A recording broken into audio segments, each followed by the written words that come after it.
no doubt that we are living in unique and challenging times. And while we have faced a number of challenges throughout our history, whether it be wildfires, earthquakes, terrorist attacks, the challenges of the coronavirus are certainly unique and challenging. They're different than in many things in the past. During previous challenges, when we talked about a community coming together, that actually meant a community gathering together. We would gather together in houses of worship. We would gather together in candlelight vigils. We often would literally lean on one another for strength and for comfort. And while the events that have happened have changed the nature of how we come together, it is not changing the nature that we do. And I think the challenges presented to us in coronavirus is that sense of community, that sense of purpose, that sense of coming together is now not rooted in physical proximity to one another, but it is rooted in our common purpose. It is rooted in our common action. Coming together as a community to address the challenges of coronavirus is not one that calls for large rallies. It is not one that calls for large gatherings, but it is one that calls for large collective and community action. The reality is that while coronavirus does not discriminate based on your income or your age or your gender or your religion or your immigration status, it impacts us all. The negative consequences of what happened are most prevalent and most impacted by our most vulnerable communities and populations. Those who are unsheltered and homeless, those who are elderly, those who have underlying health implications. The economic impacts of what we're doing clearly impact our working class communities much greater and much more. And that's why today we are coming together as a community to stand together, to act together, to move together, to set up the San Diego COVID-19 Community Response Fund. This fund is one that will provide help and assistance to those most economically impacted by what is happening.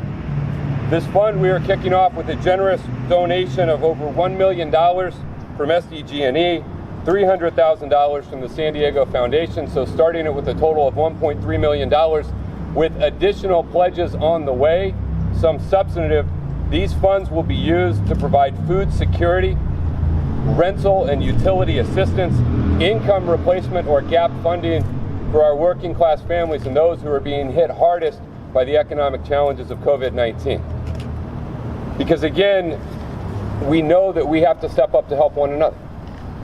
We know that we are all in this together, and so today we're asking San Diegans to join us in donating and contributing to this fund. Whether you can donate $10, $100, or $10,000, it is all an affirmative action and step that we can take. Because the reality is, fear will not stop you from getting coronavirus.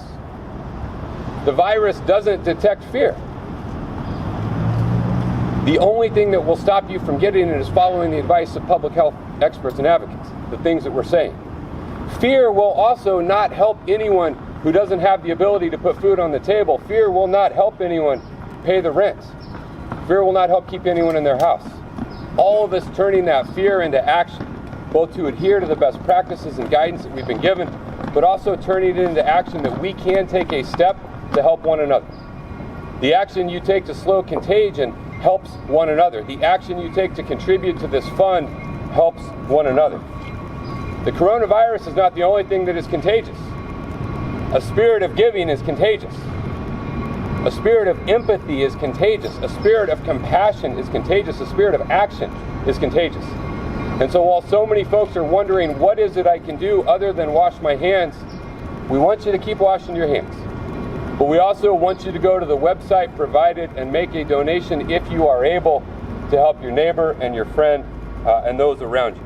And I am so incredibly grateful for the San Diego Foundation, for the United Way, for the San Diego and Imperial Counties Labor Council, and for SDG&E for being the founding partners in this effort to launch and kick off this program. To start with $1.3 million that we know will grow and continue to go, will help, is the beginnings of what will help a lot of people. It'll help put us in the strongest position, and it'll help in particular those low-wage workers. You know, when hotel occupancy drops to single digits, that impacts those hotel workers. those who have events that were set up as small businesses, and we see the impact on restaurants. That impacts not only those restaurant owners, it impacts those restaurant workers. And we know that there is a lot of state and federal help that is on the way, but we need to act now. And we also know that when that help arrives, there will be gaps in those, and we want to be able to fill those gaps. And our San Diego Fund is designed to do just that. The website is sandiegofoundation.org/COVID-19. That is where the public can go and make a tax-deductible donation to help make a real difference. I'm pleased next to introduce Mark Stewart from the San Diego Foundation.